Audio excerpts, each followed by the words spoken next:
Middle east में geopolitics तनाव फिर से अपने चरम पर पहुंच चुका है। अभी हाल ही में अमेरिका और इजराइल के ज्वाइंट ऑपरेशन में जिसके कारण ईरान के सुप्रीम लीडर अयतुल्ला अली खमीनाई की मौत हो गई है। ईरान ने इसका करारा जवाब दिया है और अभी हमें देखने को मिल रहा है कि मिडिल ईस्ट में जहां जहां भी अमेरिकी बेसेस हैं, चाहे वो बहरीन हो, कतर हो, यूएई हो और इवन सऊदी अरेबिया, इराक जैसी कंट्री हो, वहां ईरान कॉन्टिन्यूसली मिसाइल्स फायर कर रहा है, कॉन्टिन्यूसली ड्रोन से अटैक कर रहा है। तो इन सब सिचुएशन में समझना हमें ये होगा कि किस तरह से जो मिडिल ईस्ट की जियोपॉलिटिक्स है फिर से अभी सेंटर में आ गई है पूरे वर्ल्ड में, और आगे आने वाले कुछ दिनों में क्या हमें पीस की ओर ये रीजन जाता हुआ दिखेगा या कहीं ना कहीं एक रीजनल वॉर, बड़ा लार्ज स्केल वॉर इरप्ट होता हुआ यहाँ इरप्ट होता हुआ प्रोबेबिलिटी यहाँ पे दिख रहा है। अगर हम इमीडिएट ट्रिगर की बात करें, क्यों क्यों ईरान को मिसाइल से अटैक करना पड़ा इन सारे कंट्रीज में, तो सबसे पहला जो इमिनेंट रीजन है वो है कि यूएस इजराइल के द्वारा ईरान पर स्ट्राइक किया गया है। मिसाइल के थ्रू ईरान के बहुत सारे शहरों में हमने तबाही देखी है। इसमें ईरान के सुप्रीम लीडर की मौत हो गई है और इवन डिफेंस मिनिस्टर आईआरजीसी, जो कि Islamic revolutionary guard core main military body है ईरान की, उसके भी कमांडर की यहाँ पे मौत हो गई है। तो ईरान ने इसके वजह से रिटेलिएशन में ये स्ट्राइक्स लॉन्च किया है और ऐसा नहीं है कि ये सरप्राइजिंग अटैक है। पहले जब हम देख रहे थे कि इस रीजन में अमेरिका अपनी नेवल फोर्सेस को इकट्ठा कर रहा था, अपना नेवल बिल्डअप, पर्सनल बिल्डअप बढ़ा रहा था, उस समय ईरान ने कड़ी चेतावनी दी थी अमेरिका को कि अगर अमेरिका या इजराइल ईरान पर अटैक करता है तो इस रीजन में जो भी अमेरिकन बेसेस हैं उस पे ईरान मिसाइल से अटैक करेगा। तो ये जो वार्निंग थी पहले दी गई थी और ईरान उसी को अब स्ट्रिक्टली इंप्लीमेंट करता हुआ दिखता है। तो रीजन इस वजह से पूरे हाई अलर्ट पे आ गया है। जो भी मिडिल ईस्टर्न कंट्रीज हैं, चाहे वो सऊदी अरेबिया हो, यूएई हो, कतर हो, ओमान हो, इराक हो, इन सब कंट्रीज में एयर स्पेस कंप्लीटली अभी पे बंद हो गया है। किसी भी एयरपोर्ट में यहाँ पे हमें हलचल नहीं देखने को मिलती है। सारी जो फ्लाइट्स हैं वो या तो कैंसिल हो गई हैं या पोस्टपोन हो गई हैं। तो ये बहुत बड़ा जियोपॉलिटिकल शॉक भी मान सकते हैं, क्योंकि ईरान ने स्ट्रेट ऑफ हॉर्मुज को बंद कर दिया गया है, जहां से 20 से 30% ग्लोबल जो ऑयल और गैस है वो फ्लो करता है। प्लस हम जानते हैं कि दुबई जो है उसको एक बहुत बड़ा एविएशन हब माना जाता है। ये दुबई जो है वो कनेक्ट करता है पूरे वेस्टर्न रीजन को ईस्टर्न रीजन से। सो यूरोप और अमेरिका को हम बोल सकते हैं एशिया से कनेक्ट करने में ये दुबई एयरपोर्ट का बहुत बड़ा रोल है। तो पूरा एविएशन क्राइसिस भी हमें यहां देखने को मिल रहा है। रीजन क्यों ईरान ने अटैक किया, सिंपल, क्योंकि जो गल्फ स्टेट्स हैं वो अमेरिका के पुराने अलाइज हैं और वो यूएस मिलिट्री बेसिस को होस्ट करते हैं और ये लॉन्ग स्टैंडिंग अलाइज है। ऐसा नहीं है कि अलायंस जो है अभी रिसेंटली बना है। तो ईरान बोला कि ये फेयर गेम है कि हम कहीं भी अमेरिकन बेसिस को टारगेट करेंगे जिस भी कंट्रीज में वो लोकेटेड है। दूसरा सबसे बड़ा रीजन है कि ईरान की जो कैपेबिलिटी है, उसकी मैक्सिमम जो मिसाइल की रेंज है वो है 2000 किलोमीटर। तो ईरान डायरेक्टली अमेरिका के टेरिटरी पे अटैक नहीं कर सकता है, या अमेरिका का जो स्ट्रॉन्ग अलायंस है यूरोप में उन पे अटैक नहीं कर सकता है, क्योंकि मिसाइल की रेंज बहुत छोटी है। तो ये जो कंट्रीज हैं वो ईरान की मिसाइल की रेंज में आती है। तो इस वजह से ईरान जो है यूएस लिंक्ड इंफ्रास्ट्रक्चर को डायरेक्टली यहाँ पे टारगेट कर रहा है। अगर हम इंडिविजुअली इन कंट्रीज को देख लें तो सबसे पहले नंबर पे आता है बहरीन। बहरीन एक बहुत ही इंपॉर्टेंट अलाई है अमेरिका का, क्योंकि ये यूएस का जो 5th फ्लीट है, नेवल फ्लीट, नेवल आर्माडा हम बोल सकते हैं, उसको वो होस्ट करता है। तो जो ईरान की अभी रिसेंट मिसाइल स्ट्राइक हुई है उसमें उसने यूएस के जो 5th नेवल फ्लीट के हेडक्वार्टर है उसको ही टारगेट किया था।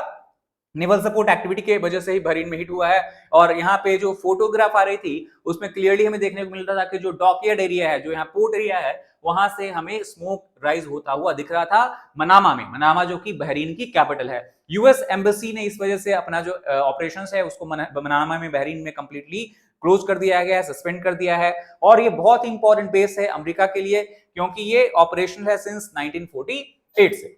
अगर बहरीन के बाद अगर हम बात कर लें कतर की, तो कतर अगर again very important country, small country, जो कि पर्शियन गल्फ में कहीं ना कहीं लोकेटेड है।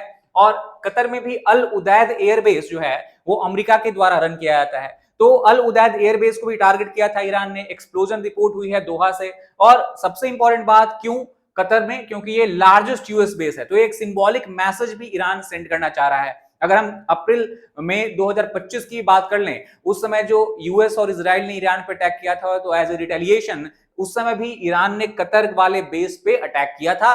बाद में ईरान ने इसके लिए खेद जताई थी और उसको बोला था कि ये गलती हो गई थी।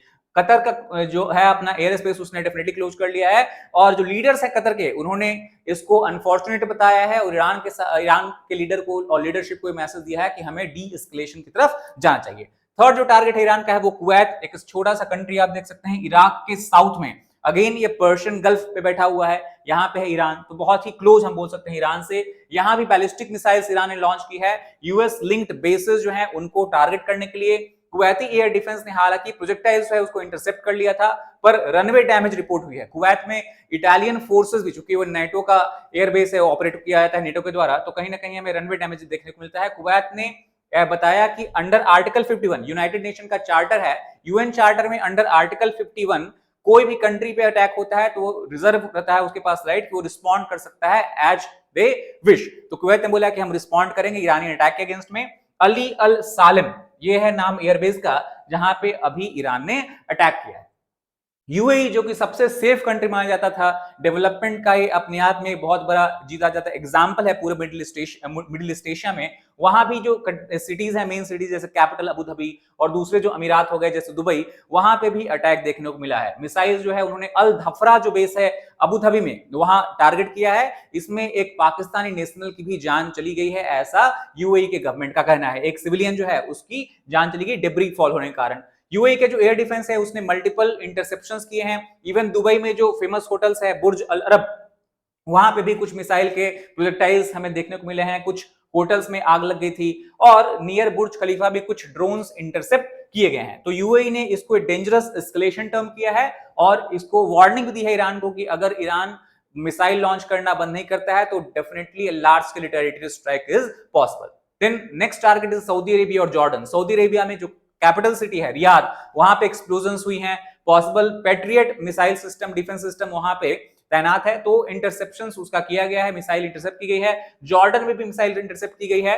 और जॉर्डन की अगर हम बात करें तो आप देख सकते हैं कि जो सिविलियन इंफ्रास्ट्रक्चर्स है वहां से भी धुआं और स्मोक जैसा कुछ डेफिनेटली देखने को मिल रहा है। जॉर्डन ने हालांकि कहा कि जो भी मिसाइल स्ट्राइक हुई है उसमें जो है इंफ्रास्ट्रक्चर डैमेज हुआ है, कैजुअलिटीज कोई रिपोर्ट नहीं हुई है। फिर इराक की बात कर लें, इराक और कुर्दिश रीजन में हमें मिसाइल स्ट्राइक देखने को मिला है। यूएस कॉन्सुलेट है ईरान में, इराक में एक सिटी है एरबिल, एरबिल सिटी में यूएस का जो कॉन्सुलेट है उसको ईरान ने टारगेट किया है। और कोalition जो है फोर्सेस यहाँ पे उन्होंने ड्रोन्स और मिसाइल्स को इंटरसेप्ट किया है। यहाँ पे अगर हम इराक की बात करें तो वहां पे सुन्नी और शिया का पॉपुलेशन है। तो शिया जो मुस्लिम्स हैं वो प्रो ईरानियन है और प्रो ईरानियन ग्रुप वहां पे ऑपरेट करती है जिसका नाम है कताइब हिजबुल्ला। हिजबुल्ला जनरली लेबनान में ऑपरेट करती है और उसका हम विंग बोल सकते हैं कताइब हिजबुल्ला, वो इराक में ऑपरेट करता है और वो प्रो ईरानियन सेंटिमेंट रखता है। तो उसने भी यूएस बेसिस को थ्रेटन किया है कि अगर यूएस कंटिन्यूअसली स्ट्राइक करता रहा तो जो भी इराक में बेसिस हैं उस पर अटैक लॉन्च किया जा सकता है। और इन सब के बीच पहले भी यूएस को आशंका थी कि ईरान स्ट्राइक कर सकता है, उनके बेसिस को टारगेट कर सकता है मिडिल ईस्ट में। तो अपना ट्रुप जो था वो ऑलरेडी ग्रेजुअली यूएस विड्रॉ कर रहा था, वो still it is an on going process सच। वहां पे एक नेटो का कोलिशन, अमेरिकन कोलिशन भी वहां पे स्टेशन था जिसका मेन मकसद था आईएस को नेस्तनाबूद करना, डिस्ट्रॉय करना। तो वो कुछ प्लेटून्स वहां पे एक्टिव हैं, वो प्लेटून्स को भी टारगेट किया है ईरान ने इस मिसाइल में। अगर हम पूरे इस मिडिल ईस्ट को देखें तो जहां जहां आपको ये एयर बेसेस या एयरक्राफ्ट के सिंबल्स लग रहे हैं वो सब जो है अमेरिकन मिलिट्री बेसेस हैं और ये जो है ईरान है। तो 2000 किलोमीटर में ऑलमोस्ट जो भी यूएस की मिलिट्री बेस इस रीजन में आती हैं वो ईरान उनको इजीली अटैक कर सकता है। 500-600 किलोमीटर की बहुत सारी मिसाइल ईरान के पास ही मौजूद है। इस वजह से हम बोल सकते हैं कि ईरान उन पे अटैक कर रहा है, कैपेबिलिटीज उनकी बस उतनी ही है। Direct targeting of US assets in gulf पहली बार हमें देखने को मिल रहा है मिडिल ईस्टर्न रीजन में, वेस्ट एशिया रीजन में। इस तरह का लार्ज स्केल अटैक एक ही दिन में मिडिल ईस्ट के सारे कंट्रीज पे मिसाइल द्वारा अटैक पूरे हिस्ट्री में हमें कभी देखने को नहीं मिला है। तो ये स्टैंड अलोन एक हिस्टोरिकल एग्जांपल ईरान ने यहां सेट किया है।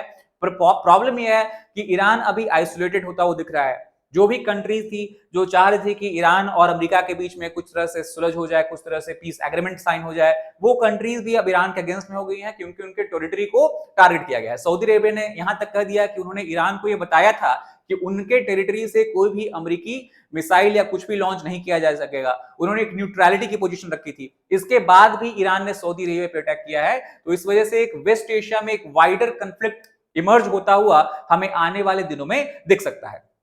डेफिनेटली एयर स्पेस डिस्ट्रप्शंस और सिविलियन लाइफ पे भी इंपैक्ट हुई है। एक फियर जो है, जो लोग यहाँ पर सेफ महसूस कर रहे थे इस पूरे कंट्रीज में, उनमें एक फियर साइकोसिस डेवलप होता हुआ दिख रहा है। प्लस डिप्लोमेटिक डिस्कलेशन का प्रेशर भी कॉन्टिन्यूसली ईरान पे और इन कंट्रीज पे भी बनाया जा रहा है जो अलग अदर मेंबर्स हैं, जैसे तुर्की हो गया या फिर रशिया हो गया, चाइना हो गया। तो दोनों जो सारे कंट्रीज हैं वो इमीडिएटली डी एस्केलेट करवाने की कोशिश कर रहे हैं। पर ऐसा जिस तरह का सिचुएशन चल रहा लगता नहीं है कि ईरान अभी मिसाइल से अटैक करना बंद करेगा। और specially after the death of Khamenei ये क्लियर हो चुका है कि ईरान जो है पूरी तरह से तैयार है रिटेलिएशन और मैसिव रिटेलिएशन करने के लिए, जैसा कि उन्होंने बताया। That's all for this particular video. If you like the video, please share it with your friends as well as subscribe channel for more content. Thank you very much.